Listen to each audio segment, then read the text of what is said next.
The noon hour of Madness and Mayhem, the podcast. Well, Victor, today is the day we say goodbye to the old water tower in Idaho Falls. Oh, they're tearing it down today. They're starting the demolition for it. I did see a few posts, not a few, just one actually, of some person saying they're going to handcuff themselves to the old water tower so they don't take it down. I hope they do. So we have something to talk about tomorrow. Please. I mean, is that a crime to handcuff yourself to it? I don't know. That would be a question for traffic school, powered by the Advocates Injury Attorneys. Right, here we go. There's the notepad. I'm pulling it out right now and putting it on there for you. All right. Can you get arrested for handcuffing yourself to something that's about to be demolished? Yeah.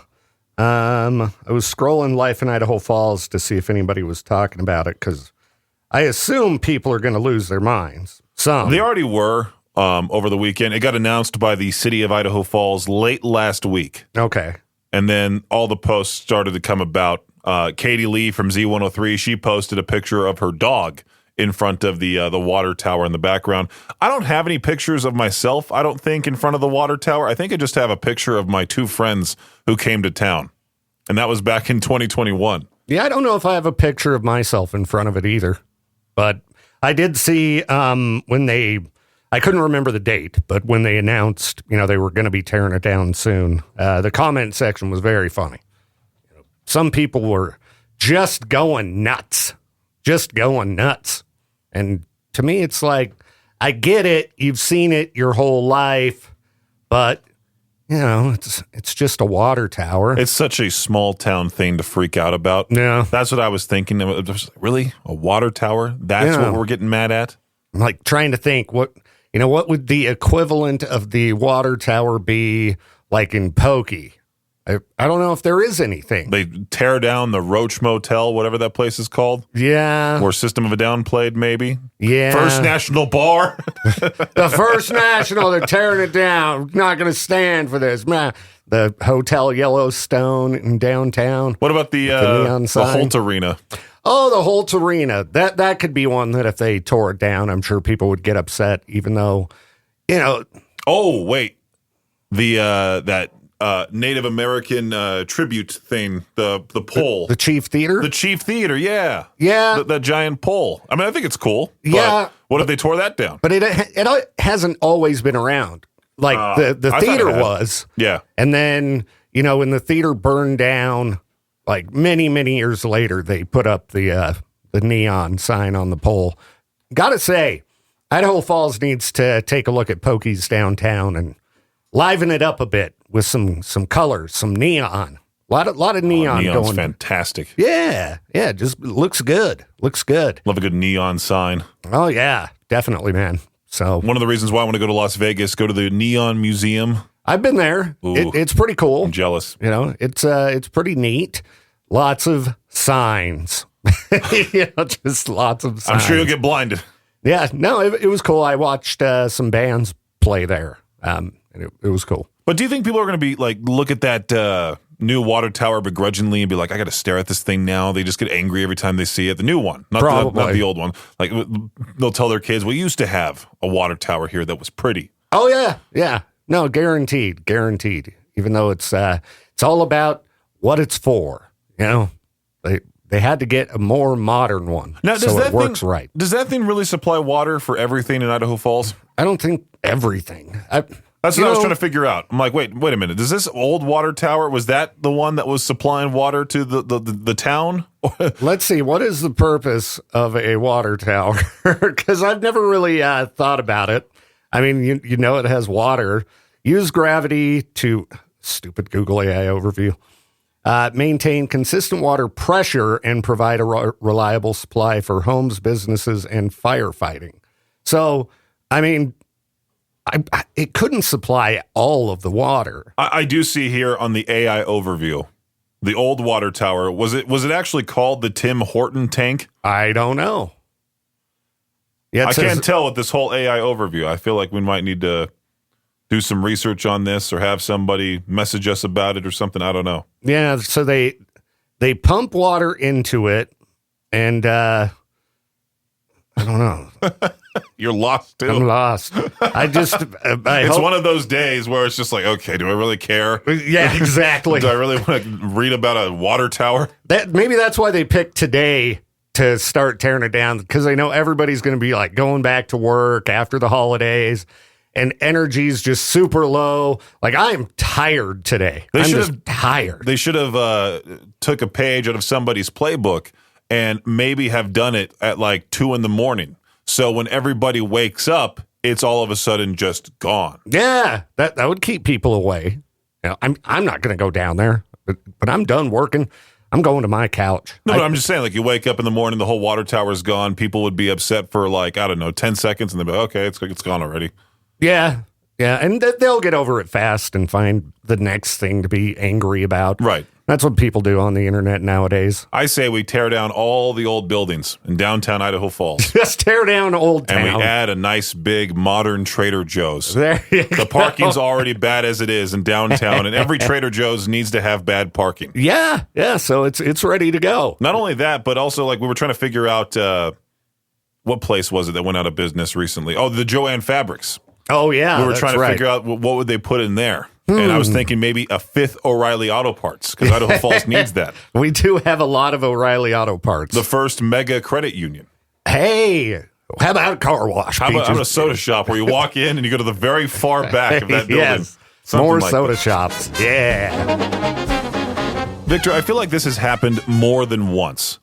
McDonald's getting hit with a class action lawsuit about the McRib. I saw that because they're saying there's no rib meat in it. And you would expect that from a place like McDonald's, right? I mean, if you look at the McRib, it's a loaf. It's a loaf. Yeah. That's what it is. It's a loaf. It's a meat loaf covered in barbecue sauce. Yeah. And it tastes great.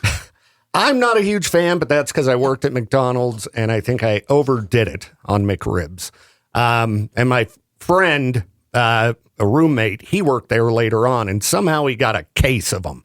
So we had this case of McRibs in the freezer. Yikes, wow. And we were eating them forever. That's insane. And I got very tired of McRib. A case of frozen McRibs to bring home. Yes, and Are you sure he didn't steal that? he might have. I didn't. There's no way they just give employees those types of things. Yeah, he might have stole it. I don't know. But we had a case of McRibs, and so we ate them all the time, and I just got so sick of them. But, I mean, who would think that they're actually making them from ribs? They don't even taste like rib meat, you know? It's got a certain texture to it and things like that. It's clearly a loaf. Let me look up what exactly is in the McRib. I think it's just pork, right? Yeah, pork, water, salt, dextrose, rosemary extract, and then, of course, you got the home-style roll, and then there's the pickle, right? The sliced onions and the pickle? Yeah, and I think I always ordered them without the onions or pickles. Oh, see, I get mine with no pickle. No pickle belongs on any sandwich, okay? I disagree. But okay, sure. That's fine. That's fine. People will sue for anything if they can. Now, did they say it was a class action lawsuit? Let me check. Or just a lawsuit? Because class action would mean we can get a taste. We can get a little bit of that money. Class action lawsuit. Okay. I bought one recently. I think I paid for it through the app. Oh. It might have been my app. It might have been Aubrey's app. But either way, I'm hoping to see that money. You know, and back in the day, the McRib was like a cheap sandwich. They charge a lot for it now, don't they? Imagine if it had real rib meat in it. Maybe it used to have real rib meat and they charged less. And then they're like, wait a minute, this thing's like a novelty sandwich. Let's take the rib meat out, get all the cheapest parts of the pig, and we'll make it into a loaf, and then we'll sell it for tons of money. You know at least somebody who freaks out about the McRib every time it makes its return, right? Oh, yeah, for sure. And I don't get why, because it's, to me, not very good. I'd much rather just have a regular old double cheese or something like that from McDonald's. I know me and you always kind of wonder, what is Culver's doing in there? What are they going to release next? I was actually checking their app the other day to see if they had something new, and they don't. Right. I keep forgetting that they have the rewards points on their app now in order for me to earn free stuff. Yeah. I always just still go to the drive-thru. I might get one today. We were having this hefty discussion in the Discord server, about what we order at In-N-Out Burger, and they're having a huge fight because I guess one of my friends does not like the In-N-Out spread sauce. Really? Doesn't get it and gets ketchup and mustard instead. What? And that's what makes the sandwich. My friend Zach, he thinks his opinion's the right way all the time. Like I told him, like I don't get any lettuce on any burger ever because there's no defense for lettuce being on a burger other than the fact it provides a quote nice crunch, which is really still not a great. Like, oh, it's a nice crunch. Who cares? I like lettuce on a burger. I don't know if it's the crunch or what, but I like it. Right to the flavor, right to the sauce, right to the cheese, right to the meat. Some onions in there. Love those. Now, if I'm making a burger at home, I probably just go cheese and sauce. It makes sense because you don't want to dice the onion. You don't want to, slice a tomato. Yeah. And I don't know, the pickles, I just don't. I'm lazy at home. But if I order a burger to go, put some pickles on there, put some lettuce, just no onions. I go back to my previous statement about no pickles belonging on any sandwich. I think about the chicken sandwiches that I make sometimes. I'll put like the pickle flats on them. Yeah. And I'll put like the little chipotle aioli on top. Yeah, I never thought I'd be down with pickles on a chicken sandwich till one day I was like, all right, I think they screwed up my order and put the pickles on. I'm like, all right, I guess I'll try it. And it's like, oh, this is pretty good. Pickles are more tolerable, but when you decide to put water chestnuts in an Asian food dish, I lose my mind. You don't like water chestnuts? I hate water chestnuts. Why? It goes back to that useless crunch factor, and there's no taste to them. That's why they're called water chestnuts. That's true. They don't have much flavor. Right. They are crunchy, but I like them. We had some in the food we had last night. Aubrey's sister dumped some in the food bowl, and I just took every single one of them out and put them in Aubrey's bowl. And she was apologizing for every single one of them. Like, Aubrey, I'm just giving you the water chestnuts. So don't need to apologize. Wrapping up the noon hour of Madness and Mayhem. Victor, we were talking about pretentious purchases, and Aubrey's brother gifted his wife. Oh, no, I think it was vice versa. His wife gifted him a towel warmer. For the bathroom. Towel warmer. Yeah. See, I thought about getting one of those for like Taryn and Matt, but I didn't end up doing so. I just got them an Amazon gift card. But there's one at Costco for $99, and I can't imagine having that much money to be like, you know what?